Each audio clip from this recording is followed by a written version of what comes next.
Io sono Simone Scarabelli, sono anch'io in regione come Erika, come prima esperienza, non ho fatto altre esperienze politiche prima, sono dentro il movimento dal lontano 2007, dal primo V-Day, e alla fine sono stato eletto nel 2015. Sono dentro due commissioni. La prima commissione, che è quella che si occupa dei regolamenti dello statuto e del bilancio della regione, e la terza, che a inizio mandato era una commissione mostro che dentro aveva quasi tutte le materie economiche, dall'energia al lavoro, il turismo, la cultura, lo sport, la caccia, la pesca, l'agricoltura. Era veramente una mega commissione, poi è stata separata, hanno creato una sesta, dove hanno messo dentro l'istruzione, la cultura, il turismo, lo sport e il lavoro, e quindi in terza è rimasta l'agricoltura, la caccia, la pesca, le politiche forestali e montane. La mia passione, diciamo, vabbè, oltre il bilancio, i numeri, perché un po', non so, cioè, ho una buona memoria per i numeri, per fare i conti, infatti sono anche il tesoriere del gruppo, ma vabbè, dettagli così. È l'agricoltura. Ho avuto la fortuna di nascere in campagna, sono originario di Candeloi, nel comune di Macerata sul Piave, sempre vissuto a contatto con appunto il nonno agricoltore, aiutarlo sui campi, e quindi anche se non ho scelto di farlo come lavoro, essere nato da piccolo mi ha tenuto dentro questa passione, quindi in consiglio regionale cerco di seguire il più possibile, diciamo, il tema dell'agricoltura, anche perché in genere un po', al di là che la nostra provincia è globalmente conosciuta per il fenomeno del prosecco che abbiamo sentito prima, c'è sempre questa pericolosità dietro, cioè dobbiamo essere responsabili del terreno che ci viene dato, e il primo che dovrebbe avere cura di questo terreno è l'agricoltore stesso, perché se tu lo sfrutti troppo, alla fine a lungo andare non ti darà più i frutti che ti servono anche per avere il tuo reddito. Quindi il primo, ma ce l'hanno alla fine questa cultura, non gli viene secondo me spiegato abbastanza i rischi che corrono in prima persona, oppure si fa finta di non vederli. Io nel mio piccolo, in questa commissione, nella commissione terza appunto, quando c'è arrivato il bando del vitivinicolo, che dopo ve ne parlerò, che sono dei bandi destinati un po' globalmente in tutta l'Unione Europea, ma che non si può dire no, questi soldi li destino all'altro, sono proprio destinati al settore vitivinicolo. Però nel mio piccolo sono riuscito ad aumentare il punteggio per l'agricoltura biologica da 4 punti a 6 punti, in maniera tale che quelle poche aziende, che però non sono neanche dai pochissime che abbiamo in Veneto, che comunque stanno diventando di anno in anno sempre di più, con l'aumento di questo punteggio riescono ad alzarsi in graduatoria e quindi hanno più probabilità di prendersi questi finanziamenti anche per il settore vitivinicolo. Questo è un modo per cercare di sostenere almeno chi fa un tipo di agricoltura più sostenibile di altri. Poi non è obbligatorio fare solo biologico, ci sono anche dei sistemi di monitoraggio anche per chi usa la chimica, diciamo, in maniera consapevole, avere la certificazione che usi solamente le quantità strettamente necessarie per fare quello che devi fare. È un'altra strada, ci sono veramente pochissime aziende in Veneto che hanno scelto di fare questa certificazione. Infatti fateci caso quando andate al supermercato, chi ha questa, la certificazione biologico è la fogliolina verde, che immagino un po' è diventata insomma sì, famosa, insomma tutti ce l'abbiamo ben presente. Quest'altra certificazione per chi fa un uso della chimica, diciamo, più consapevole e coscienzioso, è il simboletto dell'ape sulla bottiglia di vino. Io non ne ho vista ancora una. Mi sono fatto dare gli elenchi delle aziende che hanno scelto di fare questa certificazione in Veneto, sono principalmente il settore della frutticoltura e il vitivinicolo, però sono veramente molto molto poche, e a lato pratico devo ancora trovare delle bottiglie che hanno questo simbolo dell'ape, insomma. Altre cose di cui mi sono occupato con cadenza ripetuta, ho cercato veramente in tutti i modi di riuscire, anche in Regione Veneto, di dare un taglio ai vitalizi dei vecchi consiglieri regionali. Noi abbiamo un sistema che si basa sul principio del contributivo, Invece prima ovviamente abbiamo tutti presente le cifre che leggiamo puntualmente nei giornali di migliaia di euro che non sono confermate da dei contributi versati dagli ex consiglieri regionali, così come i vecchi parlamentari nazionali, come i vecchi parlamentari europei. Una volta c'erano le vacche grasse, quindi la politica si autodestinava vitalizi che non hanno più senso di esistere. L'ultimo tentativo, ho preso le stesse delibere, le stesse regole che la Lega ha votato nell'ufficio di presidenza di Camera e Senato, ho detto se le hanno votate a Roma, perché non le devono votare a Venezia, proprio stesse regole, principio del contributivo, se l'ex consigliere ha versato i contributi non lo tocchiamo perché sta prendendo quello che ha versato, in caso contrario, se non ha versato i contributi, ti viene deputato in base, in proporzione all'anzianità e a tutta un'altra serie di parametri proprio tecnici tagliati su misura, quindi nessuna misura draconiana irrazionale. Anche così a Roma la votano, a Venezia non ne hanno voluto sapere. L'ultima volta che ci ho provato era qua in fase dell'approvazione del bilancio, quindi poco prima diciamo delle vacanze di Natale, non ne hanno voluto sapere perché c'è il rischio. A Roma l'hanno votata senza dire niente, qua a Venezia no, c'è il rischio di ricorsi, bisogna fare una riforma, metterci d'accordo con tutte le altre regioni, insomma ogni scusa è buona per non toccare le tasche loro, perché qualcuno di loro è dentro in regione da 10 e più anni, qualcuno è dentro anche da più di 20 anni, o di qualche amico che era appena lasciato il Consiglio regionale, quindi cercano di proteggersi e da quel punto di vista quando gli vai a mettere le mani in tasca trovano tutte le scuse per non farlo, insomma. Altre cose, quella dell'impegno sul biologico ve l'ho detto, volevo accennarvi così un po' di bandi che sono aperti in regione, perché sentiamo sempre parlare di questi bandi europei che però alla fine la gran parte è la regione, insomma, che poi ha la gestione di questi fondi europei e quindi volevo farvi proprio brevissimamente, perché anche l'ora è quella che è, di un po' di bandi che sono attualmente aperti in scadenza. Intanto dove andarli a trovare? Voi digitate in internet bandi, avvisi, concorsi Regione Veneto, c'è un portale, c'è anche un'applicazione, se voi provate col telefono a digitare nello store Apple o Google bandi, avvisi, concorsi, viene fuori il simboletto del leone con la scritta BAC, bandi, avvisi, concorsi, e là dentro vengono pubblicati tutti appunto gli avvisi, i concorsi, i bandi che vanno in scadenza, che sono pubblicati. Quindi là dentro li trovate. Una cosa, anche se possono sembrare molto complicati, difficili, eccetera, dentro ogni bando c'è comunque un riferimento, un numero di telefono di una persona che è lì per aiutarvi, primo a cercare di capirli e secondo che vi deve aiutare per cercare appunto di ottenerli. Quindi non spaventiamoci, diciamo, perché magari i linguaggi sono tecnici, ci sono delle persone che sono pagate per aiutarvi a raggiungere, insomma, a partecipare a questi bandi. Quindi cercate di sfruttare queste possibilità, insomma, anche se non abbiamo migliaia di dipendenti, però quelli che sono lì per aiutarci in questo cerchiamo di sfruttarli, insomma. Prima abbiamo parlato del problema dell'inquinamento atmosferico. Adesso è aperto un bando che avrà la scadenza, che ve lo dico, il 30 aprile 2019, che dà dei contributi per la sostituzione del riscaldamento domestico a biomasse sotto i 35 kW. Non voglio stare qui a dirvi tutte le normative, eccetera.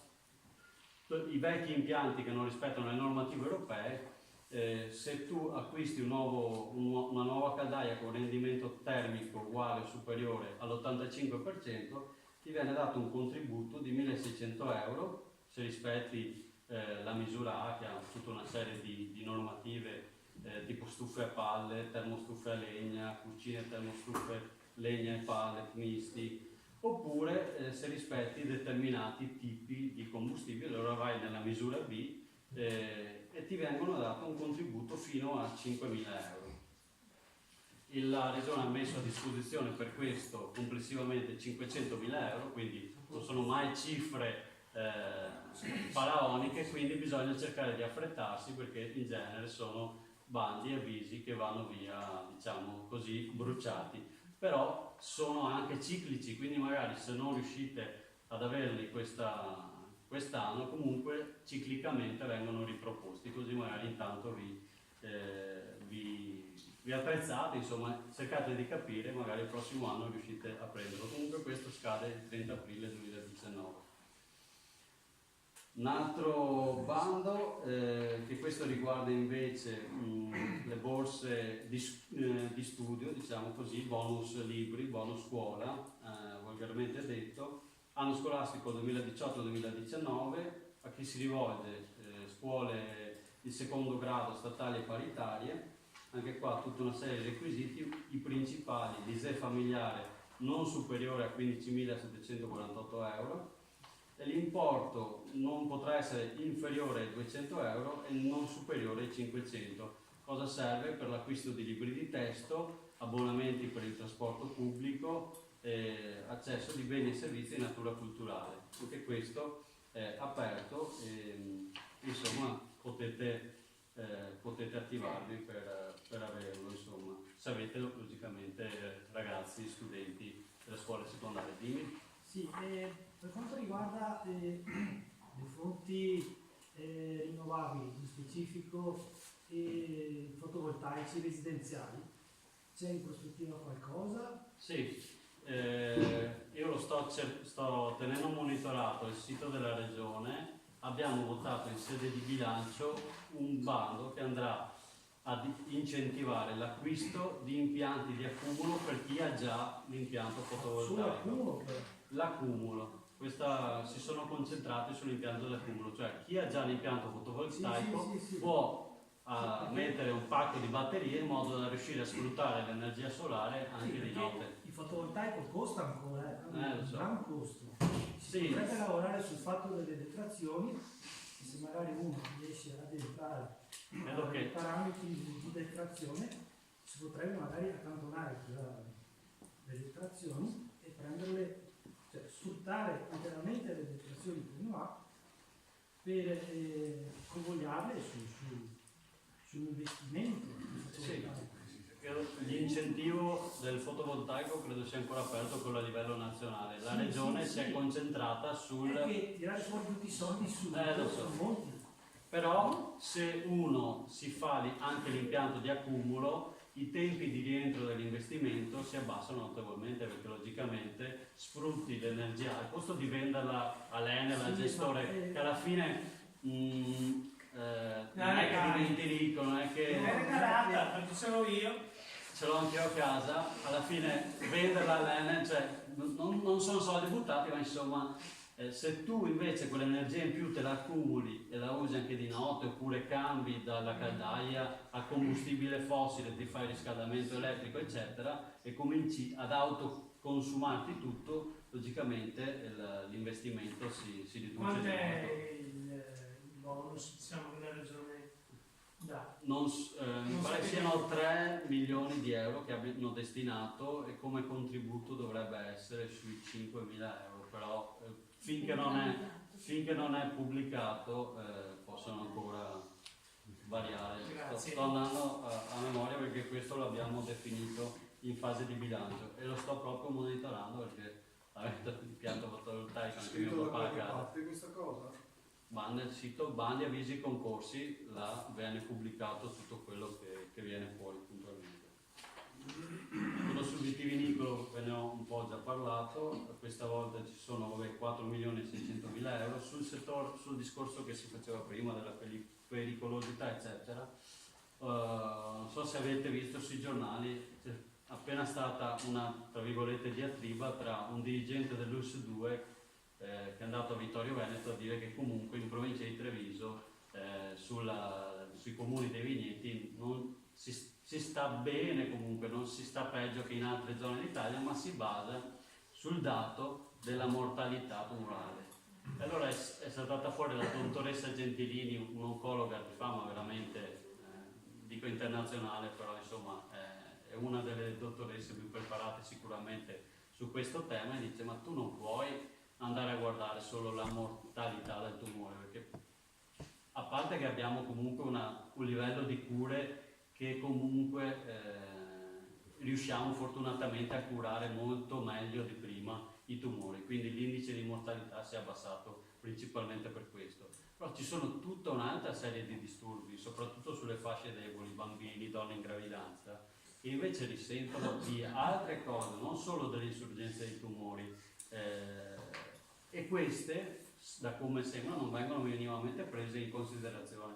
Allora ho appena depositato un'interrogazione per chiedere alla giunta regionale se politicamente, innanzitutto, su che dati tecnico-scientifici si basa questo dirigente per dire che comunque non si sta male in provincia di Treviso, anzi forse si sta meglio che in altre parti d'Italia, e poi di fare veramente uno studio epidemiologico serio su queste fasce più deboli, bambini e donne in gravidanza, per riuscire a capire l'incidenza in quelle fasce vulnerabili dell'utilizzo dei pesticidi, insomma, clorpirifos per eccellenza. Non so se avete visto la trasmissione presa diretta, mi sembra lunedì, proprio fa un focus su queste sostanze, su tutta una serie di conseguenze che porta, e quindi voglio vedere insomma se politicamente si espongono, che non facciamo come il caso FAS, un'altra delle battaglie in cui ci siamo impegnati tantissimo a livello regionale, che la regione inizia a fare qualcosa nel momento in cui esplode il bubone a livello mediatico, eccetera. Cerchiamo in questo caso di prevenire senza fare allarmismi, eccetera, però visto che comunque, soprattutto in fase di gravidanza, vengono comunque fatti degli esami, quasi, non dico obbligatoriamente, ma ripetutamente, cerchiamo di monitorare, visto che comunque diciamo di essere una delle regioni più efficienti da questo punto di vista della sanità, cerchiamo di fare degli esami ulteriori e fare uno studio per capire un po' tutte le conseguenze. Ho visto una mano alzata. Posso? Sì, sì. Sì, beh, ovviamente mi rivolgo dei legislatori regionali, ma fino a quanto anche nazionali. E il problema potrebbe essere posto dal punto di vista preventivo quando si parla di inquinamento. Io credo che, a parte di quelli che vogliono chiuderci i mentecatti, che vogliono chiudere gli occhi a tutti i costi, ma che si sappia benissimo quali sono le produzioni ad alto rischio di inquinamento. Insomma, l'acciaieria si sa bene che può produrre parlo della Metteni, ecco, cioè poi ci lavora delle R10, si sa già, lo si sa tutto questo. Allora, anziché lasciare l'arbitro, questo è il problema legislativo, attenzione per lo spirito, anziché lasciare, allora tutti possono fare iniziativa privata, perché la Costituzione lo permette, facendo il profitto. Ma quello che non è permesso fare è il profitto creando danno alla collettività. Siccome è chiaro che la legge del profitto fa prevalere nello spirito animalesco dell'uomo assolutamente su quello che è invece il rispetto verso il bene comune della collettività, siccome questo è un dato di fatto storico, no? Penso che nessuno possa negare. E allora perché nell'ambito legislativo non si pone il quesito, cioè l'obbligo a chi si sa già che fa queste qui e potrebbe anche guadagnarsi l'ente pubblico, perché è chiaro che le tasse, cioè come funziona? L'ente pubblico tramite ditte specializzate assicura lo smaltimento corretto dei prodotti, però le paga chi produce i rifiuti. Non so se mi spiego. L'ente pubblico passa da mediatore e da controllore, quindi fa la vigilanza, perché riceve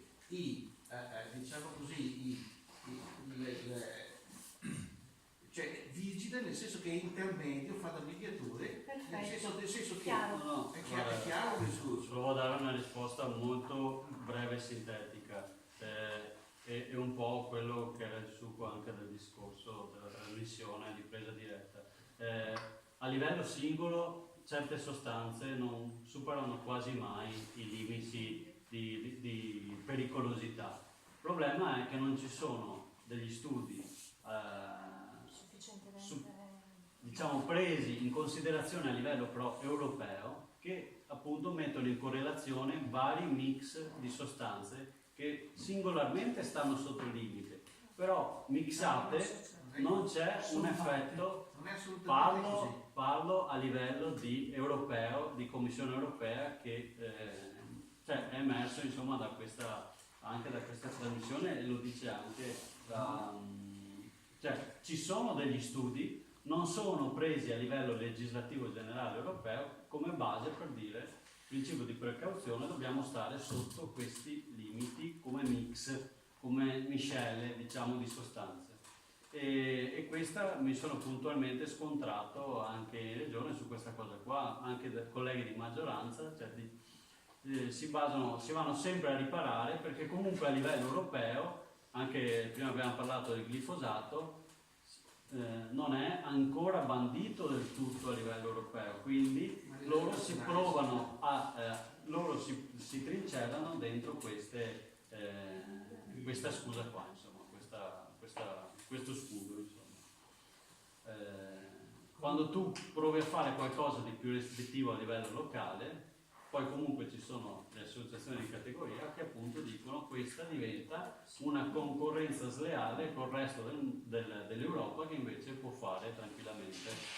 Ti ripeto, non è la posizione mia, è quello che mi sento rispondere, insomma.